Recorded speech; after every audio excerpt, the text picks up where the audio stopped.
Hello दोस्तों, आज हम एंटोनिम का लास्ट पार्ट करने वाले हैं। एंटोनिम यानी विलोम शब्द, विपरीतार्थक शब्द, उल्टे शब्द। हिंदी में भी शब्द होते हैं और अंग्रेजी में भी शब्द होते हैं। एग्जाम में इससे क्वेश्चन पूछे जाते हैं। इनमीज का एंटोनिम बताना है। इनमीज यानी शत्रु, तो हो जाएगा फ्रेंड्स यानी मित्र। लॉस्ट खोना, नेबर्स यानी पड़ोसी, राइवल्स विरोधी, अट्रैक्टिव तो इसका हो जाएगा रिपल्सिव, बैड बुरा, रिपग्नेंट यानी विरुद्ध, लोथसोम घिनौना, रेशनल यानी विवेकी तो हो जाएगा इंसेन यानी पागल, आयरनिक लोहे का, मोरल नैतिक, सेंटली पुण्य, रिजिड यानी कठोर तो हो जाएगा फ्लेक्सिबल यानी लचीला, हार्ड कड़ा, स्ट्रॉन्ग मजबूत, टॉक्सिक यानी विषाक्त, हेल हेल यानी स्वस्थ तो इसका हो जाएगा वीक कमज़ोर, फ्रीक सनकी, जेलस ईर्ष्यालु, वेलर वीरता, मैग्नीफाई यानी वृद्धि करना तो हो जाएगा रिड्यूस यानी कम करना,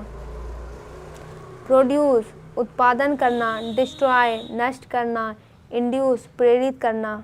मेलोडियस मधुर तो हो जाएगा हार्श कठोर, एग्रीएबल यानी जो स्वीकार करने योग्य है, इनमी शत्रु, इनोवेटिव यानी नएपन से संबंधित, शिविर यानी गंभीर तो इसका हो जाएगा माइल्ड यानी हल्का, हार्श हार्श का तो हो जाएगा कठोर, स्ट्रिक्ट कठोर, रिलेंटलेस दयाहीन, शैबी यानी जर्जर नीच तो हो जाएगा इसका वेल्दी यानी अमीर, पुअर गरीब, मीन यानी नीच, ब्लीक यानी बेरंग, टिमिड कायर तो हो जाएगा इसका करेजियस यानी साहसिक, थर्स्टी प्यासा, शार्प शार्प यानी आप इसको तीखा बोल सकते हैं, ब्रॉड माइंडेड यानी व्यापक सोच वाला, जो व्यापक सोच रखता हो, ट्रिवियल मामूली तो इसका हो जाएगा सीरियस यानी गंभीर, काम शांत, पेटी तुच्छ, डेंटली स्वादिष्ट। आगे है जील यानी उत्साह तो इसका हो जाएगा इंथुजियाज्म। इसका मतलब भी जील का तो ये सिनोनिम हो जाएगा, इसका मतलब हो जाएगा अपैथी, ये रॉन्ग है। अपैथी यानी उदासीन, इसका मतलब उत्साह, इसका मतलब उदासीन। तो और स्प्लेंडर का मतलब होता है वैभव, पैशन यानी जुनून,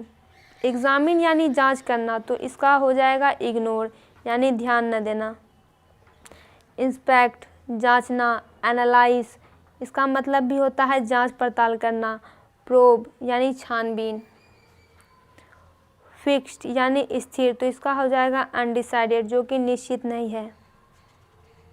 इस्टेब्लिश्ड यानी स्थापित, कन्फर्म यानी जिसके लिए कोई शक न हो, निश्चित है कन्फर्म है, इमोबाइल यानी जो स्थिर रहता है जिसमें गति नहीं होती है,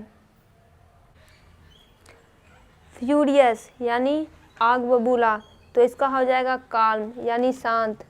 एंग्री नाराज, क्रेजी पागल, वायलेंट हिंसक, नॉलेज यानी ज्ञान तो इग्नोरेंस यानी अज्ञान, अवेयरनेस जागरूकता, विजडम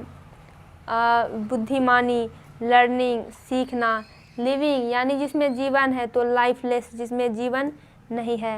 एग्जिस्टेंस अस्तित्व, लिवलीहुड आजीविका, परसिस्टिंग दृढ़ रहना, मॉइस्चर यानी नमी तो इसका हो जाएगा ड्राइनेस यानी सूखापन जहाँ सूखा है, वेटनेस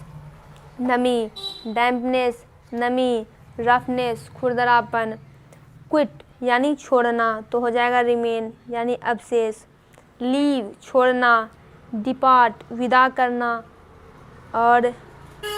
आगे है रेयरली यानी कभी कभी तो इसका हो जाएगा फ्रीक्वेंटली यानी लगातार, हार्डली कठोरता, डेफिनेटली यानी निश्चित, एब्सोल्यूटली यानी बिल्कुल, सेव यानी बचाना तो स्पेंड खर्च करना, प्रोटेक्ट रक्षा करना, हेल्प मदद करना, बीट हराना, सीरियस गंभीर तो हो जाएगा इसका फनी यानी मजाकिया, थॉटफुल यानी सोचना, सैड दुखी, इनसिंसियर यानी निष्ठाहीन।